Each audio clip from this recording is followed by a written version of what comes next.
My name is Philip. I'm 27, and I want to tell you a story that has become my past, my present, and I'm afraid, my future. It all began when I was 6. My father was the heir to an influential dynasty, a man whose last name opened any door. He died instantly in a car accident. Everything changed. My grandfather cut my mother off, and he rarely visited me.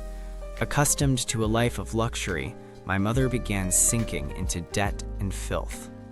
2 years after my father's death, my mother remarried. I was 8. I remember that day in the smallest details. My mother brought a new man into the house, and behind him stood a girl my age, quiet with big eyes. My mother said briefly, "Meet your stepfather," and they went upstairs. The girl stayed by the door. She smiled shyly and said, "Hi, my name is Emma." I held out my hand. "I'm Philip." A month later, our life turned into hell. My mother hated Emma. She insulted her, beat her, pushed her down the stairs. I was too young to stop the madness. And Emma's father, he just looked away. He knew everything and chose silence. One night, I woke up to strange noises. In the bathroom, I saw something terrifying. My mother was trying to drown Emma. I froze. When she noticed my horror, she let go. Emma was coughing, choking for air. My mother looked at me coldly. That night changed us forever. As I grew older, I stopped letting my mother hurt her. I defended Emma. I stood in front of her. We were in the same class, and I protected her there too. From classmates, from teachers, from a world that seems determined to crush her. I carried an unbearable guilt for my mother's sins, so I decided I would atone for them my entire life. There was no other path. We lived like that until we were 15. Then our parents divorced, and Emma moved away to a tiny room on the edge of the city. Childhood shaped her. 10 years of humiliation, pain, and fear do not pass without consequences. She learned to be sweet when it was useful and merciless when touched. Classmates whispered that she was a devil in a human body, and they were afraid. My mother warned me, stay away from her. But I couldn't. I felt indebted to Emma for everything my mother had done. Helping her felt like washing away Chujia's sins. By 15, she was stunningly beautiful, brilliant, strong, and cunning, top of the class. But if someone stood in her way, she destroyed them with cold precision. A math teacher disliked Emma. Emma found out about her affair with the student's father. We took photos and leaked them. The teacher was fired. Another girl competed with Emma for first place. Emma framed her for stealing class money. She was expelled. There were dozens of stories like that. We graduated. Emma dreamed of law school, but there was no money. I asked my grandfather for help.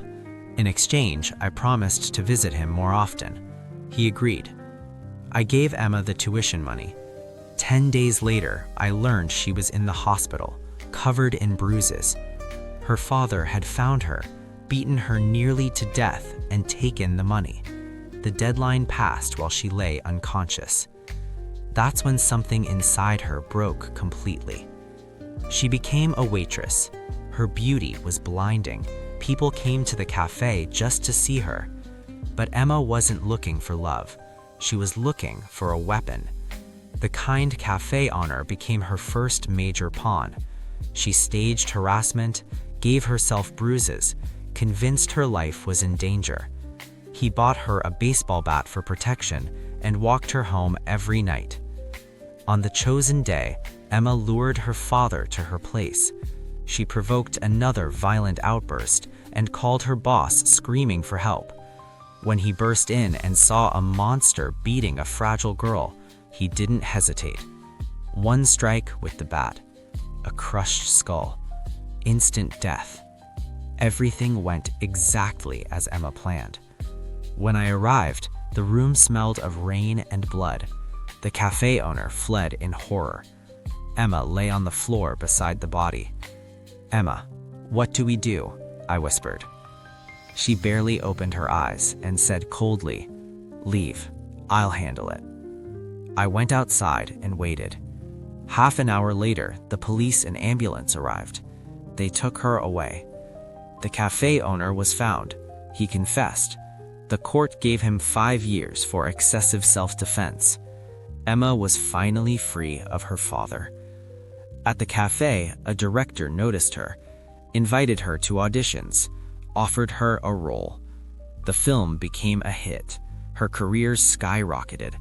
But Emma stayed the same, eliminating rivals, perfect for her agency, angelically sincere for fans. Then she said, "This isn't enough. I need higher." She decided to conquer the richest and most famous actor in the country, William Johnson. It hurt to help her, but I couldn't refuse.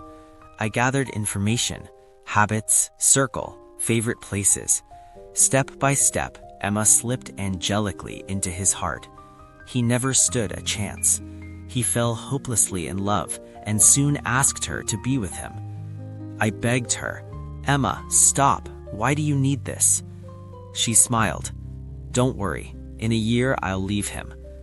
We didn't speak for a year. I knew her only from the news. During that time, my novel was released. It won awards and became a bestseller. Using my grandfather's connections, I financed a film adaptation and insisted Emma play the lead. That's how I lured her back. She found out and came. "Hi," she said softly. "What does this mean?" "A year has passed. It's time to come back," I replied. We stood so close I could hear my own heartbeat. She hugged me. "Did you miss me?" We kissed, for the first time. Then we couldn't stop. That night was a scream of accumulated pain and desire. I drowned in her, knowing this was my personal hell. Her lips, her hands, her skin, everything I had dreamed of for years. In the morning, she was gone. Only a note remained. "I'll be back soon. Wait."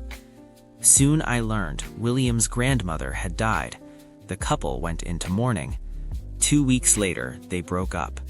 3 days after that, William Johnson was found dead in his apartment. His wrists were cut. The official version, he couldn't handle the loss and the breakup. A month later, I came home.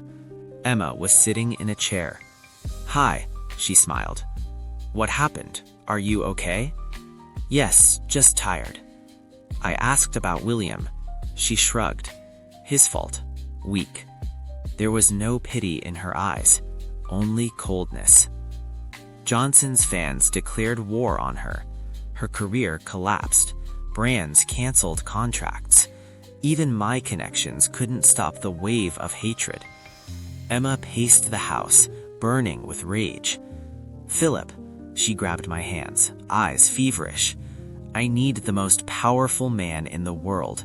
I must rise so high no one dares even look down at me." I looked at her and understood she wasn't the devil. The world was. My mother, her father, and human indifference. They stripped the humanity out of her, leaving only a hunger for power. And I will stay, because all I have left is her. And I will remain, even if I have to help her commit the most terrible acts. If God exists, I will ask him only one thing. Why do I love such a bad girl?